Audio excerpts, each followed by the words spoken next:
Hello दोस्तों, कैसे हो आप लोग। I hope you all are doing well. My name is Alok Kumar Verma and I welcome you all in Insight Booster channel. आज हम चाइना और ताइवान के रिश्ते के बारे में बात करेंगे। अभी हाल ही में हम लोगों ने सुना चाइना ने डिफेंस एक्सरसाइज के बहाने ताइवान के समुद्री बॉर्डर के आसपास बॉम्बार्डिंग किया। आखिर चाइना ने ऐसा क्यों किया, इसके पीछे चाइना का क्या इरादा है, चलिए इसके बारे में पूरी डिटेल से डिस्कस करते हैं। तो मैंने आपको बताया मिलिट्री एक्सरसाइज के बहाने चाइना ने ताइवान के बॉर्डर में बॉम्बार्डिंग किया। चाइना का ऐसे करने के पीछे यूएस के हाउस ऑफ रिप्रेजेंटेटिव के स्पीकर नैन्सी पेलोसी का ताइवान विजिट करना है। जिस तरीके से इंडिया में 2 सदन होता है, राज्यसभा एंड लोकसभा, उसी तरीके से यूएस में भी 2 सदन होता है। जिसे हम लोकसभा कहते हैं उसे यूएस वाले हाउस ऑफ रिप्रेजेंटेटिव कहते हैं, और जिसे हम राज्यसभा कहते हैं उसे यूएस वाले सीनेट कहते हैं। तो जिस तरीके से हमारे लोकसभा के स्पीकर हैं ओम बिरला, ठीक उसी तरीके से यूनाइटेड स्टेट्स के हाउस ऑफ रिप्रेजेंटेटिव की स्पीकर है नैन्सी पेलोसी। तो वो अभी ताइवान के दौरे में थी, तो जिसे चाइना नाराज होकर डिफेंस एक्सरसाइज के बहाने अपना खुन्नस निकाल रहा था। इस पिक्चर में आप देख सकते हैं ये है नैन्सी पेलोसी एंड ये है ताइवान की प्रेसिडेंट। ताइवान की ओर से भी नैन्सी पेलोसी का बहुत ज़बरदस्त ग्रैंड वेलकम हुआ, जिससे जाहिर सी बात है ताइवान को लेकर चाइना की इनसिक्योरिटी बढ़ गई होगी। देखिए ये है ताइवान और ये उसका टेरिटोरियल वाटर ताइवान का, राइट। और चाइना ने देखिए कितना नज़दीक बॉम्बार्डिंग किया, यहाँ बॉम्बार्डिंग किया। देखिए यहाँ पे तो टेरिटोरियल वाटर में ही घुस गया, यहाँ भी देखिए, यहाँ पे देखिए, इतना पार करके देखिए यहाँ पे बॉम्बार्डिंग किया है। चाइना भले ही डिफेंस एक्सरसाइज के बहाने मज़े ले रहा था, बट ताइवानीज लोग का ऑब्वियसली नो डाउट गला सूख गया होगा। तो आप सभी सोच रहे होंगे चाइना इतना बड़ा है और ताइवान इतना छोटा सा है, फिर ये क्यों इस पे, तो फिर चाइना क्यों ताइवान को बुली करते रहता है। ये सारे चीज़ समझने के लिए हमें चाइना और ताइवान की हिस्ट्री में घुसना पड़ेगा। तो चलिए थोड़ा चाइना और ताइवान की हिस्टोरिकल डिटेल्स के बारे में चर्चा करते हैं। चाइना ताइवान को बेसिकली अपना एक ब्रेक अवे प्रोविंस मानता है, मतलब ये मानता है कि ताइवान चाइना का ही पार्ट है और ताइवान इवेंचुअली बीजिंग के कंट्रोल में आ ही जाएगा। लेकिन इसके जस्ट अपोजिट ताइवानीज अपने आइलैंड को एक सेल्फ रूल्ड आइलैंड मानते हैं और ताइवान को मेनलैंड चाइना से अलग मानते हैं। ताइवान का अपना खुद का कॉन्स्टिट्यूशन है एंड ताइवान का अपना खुद का डेमोक्रेटिकली इलेक्टेड लीडर्स भी हैं। हम सभी जानते हैं चाइना एक कम्युनिस्ट कंट्री है, वहाँ डेमोक्रेसी है नहीं और वहाँ इलेक्शन बस नाम मात्र का होता है। बट ताइवान एक डेमोक्रेटिक कंट्री है और वहाँ इलेक्शन भी डेमोक्रेटिकली कंडक्ट किए जाते हैं। तो पॉलिटिकल फिलोसफी के अनुसार भी चाइना एंड ताइवान दोनों एक दूसरे से अलग है। चाइना के प्रेसिडेंट शी जिनपिंग ने क्लियरली ये कहा है कि रीयूनिफिकेशन विद ताइवान तो होकर ही रहेगा, और चाइना के प्रेसिडेंट शी जिनपिंग ने रीयूनिफिकेशन के लिए फोर्स का इस्तेमाल करने की प्रोबेबिलिटी को रूल आउट भी नहीं किया है। मतलब अगर ज़रूरत पड़ा तो चाइना निसंदेह फोर्स का इस्तेमाल करेगा ताइवान को अपने मेनलैंड चाइना से यूनाइट करने के लिए। चलिए हम ताइवान का जियोग्राफिकल लोकेशन भी देख लेते हैं। तो ये है चाइना, देखिए कितना बड़ा एरिया है चाइना का, ठीक है। एंड दिस इज़ ताइवान, और ताइवान ये फर्स्ट आइलैंड चेन जो है इसके बीच में पड़ता है। और इस फर्स्ट आइलैंड चेन में बहुत सारे ऐसे आइलैंड हैं जिसके साथ अमेरिका का बहुत ही अच्छा डिप्लोमेटिक रिलेशन है। चलिए मैप में हम ताइवान का लोकेशन देखते हैं। ये है हमारा India and this is China. Look how big China is, right. This is the geographical area of China and this is Taiwan.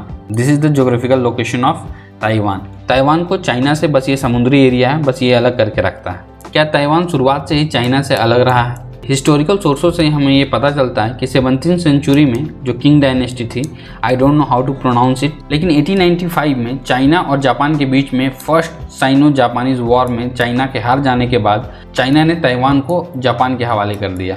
लेकिन 1945 में सेकेंड वर्ल्ड वॉर जब ख़त्म हो रहा था, उस वक्त अमेरिका ने जापान के ऊपर न्यूक्लियर बॉम्ब से अटैक कर दिया एंड आफ्टर दैट चाइना ने ताइवान को वापस अपने कंट्रोल में ले लिया। लेकिन 1945 के बाद चाइना में एक सिविल वॉर का आरंभ हुआ, यानी कि गृह युद्ध। और ये गृह युद्ध 2 पार्टी के बीच में हुआ था। एक तरफ थे नेशनलिस्ट गवर्नमेंट फोर्सेस जिसे चियांग काई शेक हेड कर रहे थे, और दूसरे तरफ थे कम्युनिस्ट पार्टी जिसे हेड कर रहे थे माओ जेडोंग। 1949 में कम्युनिस्ट पार्टी ने इस गृह युद्ध को जीत लिया और बीजिंग को अपने कंट्रोल में ले लिया एंड चियांग काई शेक बची हुई नेशनलिस्ट पार्टी के साथ ताइवान चले गए और वहाँ जाकर नेशनलिस्ट पार्टी को एक नए नाम से जाना जाने लगा, जो नाम था कुओमिंग तांग। और कुओमिंग तांग पार्टी ने बहुत सालों तक ताइवान पे रूल किया। चाइना इसी हिस्टोरिकल फैक्ट का हवाला देकर ये कहता है कि ताइवान ओरिजिनली चाइना का पार्ट था, लेकिन ताइवानीज इसी हिस्टोरिकल फैक्ट को इस्तेमाल करके कहते हैं कि ताइवान कभी भी मॉडर्न चाइनीज स्टेट का पार्ट नहीं रहा है, जिसे माओ जेडोंग ने 1949 के बाद स्थापित किया, जिसे हम पीपुल्स रिपब्लिक ऑफ चाइना भी कहते हैं। ये हैं भोले वाले शक्ल वाले माओ जेडोंग, बट आप इनकी भोले वाली शक्ल पे मत जाइएगा, ये बहुत ही खतरनाक आदमी थे। And this is Chiang Kai Shek, जो सिविल वॉर में माओ जेडोंग से हारने के बाद ताइवान भाग गए थे और वहां जाकर क्योमिंटांग पार्टी का स्थापना किया था। चाइना सभी देशों में डिप्लोमेटिक प्रेशर बना कर रखता है ताकि ताइवान को कोई भी एक सिंगल नेशन के जैसे कोई भी रिकॉग्नाइज ना करे, लेकिन बावजूद उसके 13 countries plus Vatican city Taiwan को एक सोवरेन कंट्री के रूप में देखते हैं। Well let me explain the meaning of sovereign country. Sovereign country वो होता है जो अपने देश के सारे इंटरनल प्लस एक्सटर्नल फैसले लेने के लिए स्वतंत्र हैं। वो किसी के भी दबाव में आके, किसी के इन्फ्लुएंस में आके अपने इंटरनल एंड एक्सटर्नल पॉलिसी को चेंज नहीं करता है, वो पूरी तरीके से इंडिपेंडेंट होता है, तो उसे हम सोवरेन कंट्री कहते हैं। जैसे इंडिया एक सोवरेन कंट्री है, चाइना एक सोवरेन कंट्री है, यूएसए एक सोवरेन कंट्री है। चलिए देखते हैं वो कौन कौन से 13 देश हैं जिन्होंने ताइवान को एक सोवरेन कंट्री के रूप में रिकॉग्नाइज किया है। बेलीज है, गुआतेमाला है, हैती है, होली सी जिसे हम वेटिकन सिटी भी कहते हैं, Honduras, Marshall Island, Nauru, Palau, Paraguay, Saint Kitts Nevis, Saint Lucia, Saint Vincent and Tuvalu. देखिए चाइना ताइवान को रीयूनाइट करने के लिए बहुत सारे नॉन मिलिट्री मीन्स तो अपना ही सकता है, जैसे इकोनॉमिक टाई को स्ट्रेंथन करके, लेकिन क्या हो अगर चाइना ताइवान को रीयूनाइट करने के लिए मिलिट्री कन्फ्रंटेशन में उतर जाए, तो क्या ताइवान अपने आप को डिफेंड कर पाएगा? वेल अगर ताइवान की चाइना की आर्म फोर्सेस के साथ तुलना करें तो ताइवान की कोई औकात नहीं है और ताइवान की नो डाउट बैंड बच जाएगी, बट लकीली चाइना के लिए ये सब करना इतना आसान नहीं होगा। चलिए चाइना और ताइवान की स्ट्रेंथ को थोड़ा कंपेयर करते हैं। टोटल एक्टिव फोर्स की बात करें तो China has a huge number, around 20 lakhs के आसपास, right, and Taiwan seems negligible with the marginal number of 1,69,000 only. Ground forces की बात करें तो चाइना के पास 9,65,000 है एंड ताइवान के पास 94,000 है। नेवी की बात करें तो China has a huge number of fleet, around 2,60,000 और ताइवान के पास सिर्फ 40,000। चाइना के पास अराउंड 5 लाख की रिजर्व फोर्स है, but here Taiwan has taken a huge lead with having the reserve force of 16,57,000। Tanks की बात करें तो इसकी संख्या चाइना के पास 5,400 है एंड ताइवान के पास 650। एंड चाइना के पास बहुत सारे टैंक ऐसे हैं जो एम्फीबियन टैंक हैं। एम्फीबियन टैंक मतलब वो टैंक जो लैंड के साथ साथ वाटर में भी चल सकती है, जैसे ये देखिए ये टैंक समुद्र के रास्ते से होकर आ रही है। तो यहाँ पे चाइना को ह्यूज फ़ायदा हो सकता है, क्योंकि हम सभी को पता है सपोज ये चाइना है और ये ताइवान है, तो उसके बीच में समुद्र का रास्ता है, तो इस रास्ते को एम्फीबियन टैंक आराम से क्रॉस करके ताइवान में लैंड कर सकती है और यहाँ बॉम्बार्डिंग कर सकती है। एयरक्राफ्ट की संख्या 3,227 है एंड एयरक्राफ्ट की संख्या ताइवान के पास 504 है। सबमरीन जो अमेरिका के बाद चाइना की सबसे दूसरी नंबर की सबसे ताकतवर सबमरीन है, इसकी संख्या 59 है एंड ताइवान के पास ये नेग्लिजिबल नंबर है 4। अब Taiwan being an island nation, submarine के मामले में इसकी वल्नरेबिलिटी और भी ज़्यादा बढ़ जाती है। एंड नेवल शिप की संख्या 86 है, ऑब्वियसली ये भी बहुत ज़्यादा, एंड ताइवान के पास 26। एंड आर्टिलरी गन जिसकी संख्या अराउंड 10,000 के आसपास है एंड ताइवान के पास 2,000 के आसपास है। वेल हम ताइवान और चाइना का ज्योग्राफिकल लोकेशन ऑलरेडी देख चुके हैं। उन दोनों देशों के बीच एक समुद्री एरिया है ऑब्वियसली, जिसे चाइना को क्रॉस करके ताइवान पे हमला करना पड़ेगा। तो किस किस तरीके से चाइना ताइवान पे हमला कर सकता है? पहली बात तो एम्फीबियन टैंक का इस्तेमाल कर सकता है, वो आसानी से इस समुद्री एरिया को क्रॉस करके ताइवान पे लैंड कर सकते हैं, राइट। दूसरा तरीका है हेलीकॉप्टर का। हेलीकॉप्टर से भी आसानी से चाइना जाकर बॉम्बार्डिंग कर सकता है, बहुत ज़्यादा दूर नहीं है ताइवान चाइना से। लेकिन इन टैंक और हेलीकॉप्टर से ताइवान आसानी से बच सकता है, और वो भी कैसे? बस मैनपेड मिसाइल और जेवलिन मिसाइल से। ये जेवलिन मिसाइल अमेरिका का है, ऑब्वियसली अमेरिका बहुत सारा जेवलिन मिसाइल ताइवान को बेच रहा है, तो अगर ये बहुत ज़्यादा नंबर में ताइवान को अवेलेबल करा दे अमेरिका, तो ऑब्वियसली ताइवान के लिए हेलीकॉप्टर और टैंक का खतरा टल जाएगा। देखिए जेवलिन मिसाइल और मैनपेड मिसाइल से टैंक का क्या हाल किया जा सकता है। इसे इस्तेमाल करना बिल्कुल भी आसान है। आप कहीं भी ऐसे आसानी से गड्ढा खोद के बैठ जाइए और निशाना लगा के शूट कर दीजिए, और इसे आसानी से एक सिंगल मैन के द्वारा हैंडल किया जा सकता है। तो ताइवान के पास जितना ज़्यादा मैनपेड मिसाइल और जितना ज़्यादा जेवलिन मिसाइल होगा, उतना ज़्यादा हेलीकॉप्टर और टैंक से खतरा ताइवान के लिए टल जाएगा। अब आती है फाइटर जेट की बारी। ऑब्वियसली फाइटर जेट की संख्या बहुत ज़्यादा है और ताइवान ज़्यादा दूर है भी नहीं, अराउंड 100 माइल की दूरी में है, राइट। तो फाइटर जेट आराम से जाकर यहाँ बॉम्बार्डिंग करके आ जाएंगे, और फाइटर जेट की स्पीड भी इतनी होती है कि उसके सामने जेवलिन मिसाइल और ये मैनपेड मिसाइल जो टैंक और हेलीकॉप्टर को आसानी से उड़ा सकते हैं, वो फाइटर जेट का कुछ नहीं बिगाड़ पाएंगे। बट इससे निपटने के लिए अमेरिका ताइवान की मदद कर सकता है, और वो कैसे? थर्ड इंटरसेप्टर मिसाइल की मदद से। देखिए ये है थर्ड मिसाइल, एंड अब सबसे खतरनाक एंड पावरफुल हथियार है चाइना के पास, वो है उसका सबमरीन। इसे हैंडल करना ताइवान के लिए तो बिल्कुल नामुमकिन है, लेकिन यहाँ भी अमेरिका ताइवान की मदद कर सकता है, और वो कैसे? पोसाइडन की मदद से। देखिए ये है पोसाइडन, राइट। आपको ये एक एरोप्लेन के जैसे लग रहा है, but this is not aeroplane, this is Poseidon, right. और इसे सबमरीन हंटर भी कहा जाता है। और ये पोसाइडन सबमरीन के पानी के अंदर होने के बावजूद भी उसे इंटरसेप्ट कर देता है और आसानी से यहाँ से टोर्पेडो लॉन्च करता है और ये टोर्पेडो सबमरीन को उड़ा देते हैं। तो हाँ, ये बिल्कुल मुमकिन है कि ताइवान को मजबूत बनाया जा सकता है, बट ये समय रहते हुए करना पड़ेगा।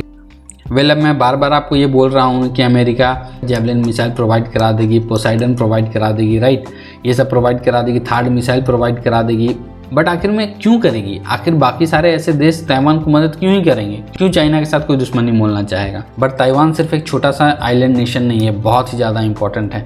दुनिया में सेमीकंडक्टर का जितना भी प्रोडक्शन होता है उसमें लीडर है ताइवान। ताइवान की एक कंपनी है TSMC, वो वर्ल्ड वाइड 65% सेमीकंडक्टर का प्रोडक्शन करती है। तो आप समझ सकते हैं, सेमीकंडक्टर मतलब आप समझिए कि सेमीकंडक्टर हर जगह यूज होता है। आप मोबाइल यूज कर रहे हैं, राइट, आप डिजिटल वॉच यूज कर रहे हैं, आप किसी भी तरीके का कोई भी इंस्ट्रूमेंट इस्तेमाल कर रहे हैं जो डिजिटल है, तो उसमें सेमीकंडक्टर का इस्तेमाल होता है। चाहे वो लैपटॉप हो जाए, चाहे वो स्मार्ट टीवी हो जाए। और अगर ताइवान के ऊपर चाइना का कब्जा हो गया तो ये सारा सेमीकंडक्टर प्रोडक्शन के ऊपर भी चाइना का कब्जा हो जाएगा। ताइवान की जो TSMC कंपनी है उसे फाउंड्री कहा जाता है। फाउंड्री का मतलब है कि ऐसा कंपनी जो कंज्यूमर एंड मिलिट्री के लिए चिप डिज़ाइन करती है। और ये बहुत ही बड़ी इंडस्ट्री है जिसका 2021 में वैल्यूएशन $100 बिलियन था। आप इस पिक्चर से ग्लोबल फाउंड्री मार्केट का शेयर देख सकते हैं। This is TSMC, right, around 65% का इसका कोलेबोरेशन है। ये सैमसंग है, अराउंड 80% जो साउथ कोरिया का कंपनी है। चाइना का फाउंड्री कंपनी है SMIC, जिसका शेयर मात्र 5% है। और आप जान ही रहे ताइवान को हराने के बाद ये नंबर 70% हो जाएगा। लेकिन देखते हैं क्या ताइवानीज लोग डरे हुए हैं, क्योंकि चाइना इतना पावरफुल नेशन है। लेकिन रिसर्च हमें बताते हैं कि ताइवानीज बिल्कुल भी डरे हुए नहीं है, क्योंकि वो मानते हैं कि कभी भी मिलिट्री कॉन्फ्लिक्ट तो होगा ही नहीं दोनों देशों के बीच में। देखिए यहाँ पे एक सर्वे का डेटा है जो अक्टूबर 2021 में लिया गया था। तो लोगों से इस सर्वे में पूछा था क्या कभी ऐसा समय आएगा कि चाइना और ताइवान के बीच में मिलिट्री कॉन्फ्लिक्ट हो। तो 7% लोगों ने बोला था कि हाँ होगा, जरूर होगा, स्ट्रांगली अग्री कर रहे थे इस बात पे। एंड पार्शली अग्री कर रहे थे 21% लोग, यानी कि उन्हें लगता था कि शायद हो भी सकता है, नहीं भी हो सकता है। डिसअग्री जो कर रहे थे, पार्टली डिसअग्री कर रहे थे 40.6%। मतलब इनका चांसेस था कि हो भी सकता है, लेकिन ज़्यादा नहीं होने का चांसेस था। एंड स्ट्रांगली डिसअग्री कर रहे थे, मतलब वो बोल रहे थे कि होगा ही नहीं, वो 23% थे।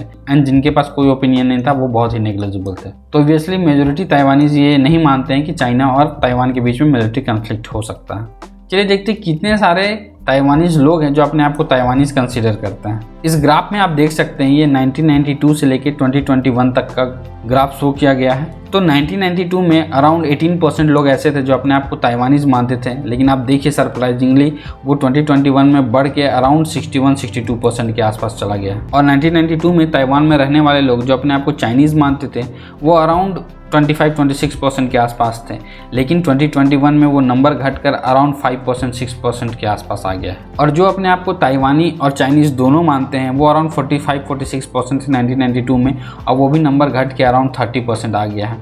तो ऑब्वियसली अगर आप ये ग्राफ देखिए, इसका एनालाइज करने के बाद हमें ये पता चलता है कि समय के साथ साथ बहुत सारे लोग जो ताइवान में रहते हैं वो अपने आप को ताइवानीज कंसिडर करने लगे हैं। आई होप अभी तक आप लोगों को चाइना और ताइवान के रिलेशन के बारे में बहुत सारी बातें पता चल गई होंगी। तो चलिए देखते हैं बाकी सारे देशों को इन दोनों के रिलेशंस के रिगार्डिंग क्या करना चाहिए। चाइना ने फिलहाल तो अपना 1 वीक का मिलिट्री डील कंप्लीट कर लिया है, लेकिन चाइना की इस एग्रेसिव नेचर को इग्नोर नहीं करना चाहिए। तो सबसे पहले तो अमेरिका को ताइवान की ओर मदद का हाथ बढ़ाना चाहिए, इससे पहले कि कोई मिलिट्री कन्फ्लिक्ट हो। जितने भी क्वाड कंट्री हैं उन्हें अपना सॉफ्ट पावर एंड डिप्लोमेसी इस्तेमाल करना चाहिए। ज़्यादा से ज़्यादा देशों को इनकरेज करना चाहिए ताइवान को सॉवरेन कंट्री रिकॉग्नाइज करने के लिए। समय समय पर वेस्टर्न कंट्रीज जो हैं उन्हें ताइवानीज पीपल के फेवर में स्टेटमेंट देना चाहिए, क्योंकि ऑब्वियसली मोर देन 60% लोग जो हैं वो अपने आप को ताइवानीज कंसिडर करते हैं और ताइवान में एक डेमोक्रेटिकली इलेक्टेड गवर्नमेंट है। तो जब भी वेस्टर्न कंट्रीज डेमोक्रेसी के बारे में बात करती है तो उस वक्त वो ताइवान को इनडायरेक्टली सपोर्ट कर सकती है। वैसे तो ताइवान बहुत सारे मिलिट्री डिफेंस इक्विपमेंट अमेरिका से खरीद रहा है, बट अमेरिका को भी अपनी तरफ से कोशिश करना चाहिए, थोड़ा सब्सिडी देना चाहिए, और भी बहुत तरीकों से इनडायरेक्टली ताइवान को मजबूत करने की कोशिश की जा सकती है। जैसे ताइवान ऑलरेडी अमेरिका से F-16 फाइटर जेट भी खरीद ही रहा है। इंडिया को भी चुप नहीं बैठना चाहिए, क्योंकि इंडिया भी क्वाड का मेंबर है। ऑलरेडी मैंने अपने पिछले वीडियो में बताया ही था कि क्वाड में कौन कौन से देश हैं। इन सारे देशों को एक रेड लाइन ड्रॉ करना चाहिए ताकि चाइना ताइवान के ऊपर मिलिट्री फोर्स का इस्तेमाल ना करे, क्योंकि सारे लोग अगर चुपचाप बैठे रहें तो एक सक्सेसफुल डेमोक्रेटिक कंट्री को टोटलिटेरियन स्टेट बनने में देर नहीं लगेगा। और ये एक इंटरनेशनल एथिक्स का भी मुद्दा है। जिसके अंतर्गत सारे देश मानते हैं कि दो देशों के बीच में जितने भी तरह के डिस्प्यूट हैं उसे पीसफुल तरीके से हैंडल किया जाए, ना कि मिलिट्री फोर्स के जरिए। और सारे देशों को ये भी ध्यान रखना चाहिए कि वो जो लाइन ड्रॉ करेंगे ताइवान की मदद करने के लिए, वो दरअसल सिर्फ ताइवान की मदद नहीं होगी, बल्कि सारे देश including India and rest of the Asia भी अपने आप को उस कंसिक्वेंस से बचाएंगे जो कंसिक्वेंस होगा चाइना का ताइवान पे इन्वेजन करके उसे कब्जा करने के बाद। ऑब्वियसली उसके बाद एक बहुत ही डिफरेंट एशिया देखने को मिलेगा जिसे देखना कोई भी अफोर्ड नहीं कर सकता है। ना अमेरिका, ना इंडिया, ना जापान, ना ऑस्ट्रेलिया, ये चारों तो क्वाड के मेंबर भी हैं और इन्हें चुप तो रहना भी नहीं चाहिए। और इस बात में भी कोई डाउट नहीं है कि ये रेड लाइन ड्रॉ करना इतना भी कोई आसान नहीं है, लेकिन एटलीस्ट सारे देशों को ट्राई करना चाहिए इनडायरेक्टली। डायरेक्टली तो ऑब्वियसली नहीं कर सकते क्योंकि चाइना बहुत ही पावरफुल कंट्री है और इकोनॉमिकली बहुत स्ट्रांग भी है, तो डायरेक्टली तो नहीं कर सकते, बट इनडायरेक्टली ये रेड लाइन ड्रॉ करने की कोशिश करते रहनी चाहिए बार बार। इंडिया अपने बायलैटरल ट्रेड और टाई जो भी है ताइवान के साथ उसे स्ट्रॉन्ग कर सकता है। रिसेंटली यूएस ने अभी इंडो पैसिफिक एरिया के लिए एक new trilateral security partnership announce किया है जिसके मेंबर हैं ऑस्ट्रेलिया, यूके एंड यूएस। और ऑब्वियसली ये ऑकूस चाइना को काउंटर करने के लिए इस्टेब्लिश किया गया है, तो अमेरिका और बाकी देशों को ये ऑकूस और क्वाड जैसे प्लेटफॉर्म का इस्तेमाल सीरियस वे में करना चाहिए, क्योंकि इसका कुछ खास इफेक्ट चाइना पे तो नज़र आ नहीं रहा है। उसी तरीके से मालाबार एक्सरसाइज जो यूएस, जापान, इंडिया और ऑस्ट्रेलिया के बीच में होता है, इस एक्सरसाइज को भी थोड़ा एग्रेसिव वे में करने की ज़रूरत है, सो दैट कि चाइना को थोड़ा इससे डर लगे, ना कि ये बस टाइम पास के लिए ही होते रहे। तो ये था आज का वीडियो, होप आप लोगों को पसंद आई होगी। Kindly like this video and share with your friends and family, and if you want the PDF of this video, kindly join the Insights Booster Telegram channel where you can easily download the PDF of this video. And last but not the least, kindly subscribe the Insights Booster YouTube channel and hit the bell icon. Thank you so much for your love and support. This is Alok Kumar Verma signing off.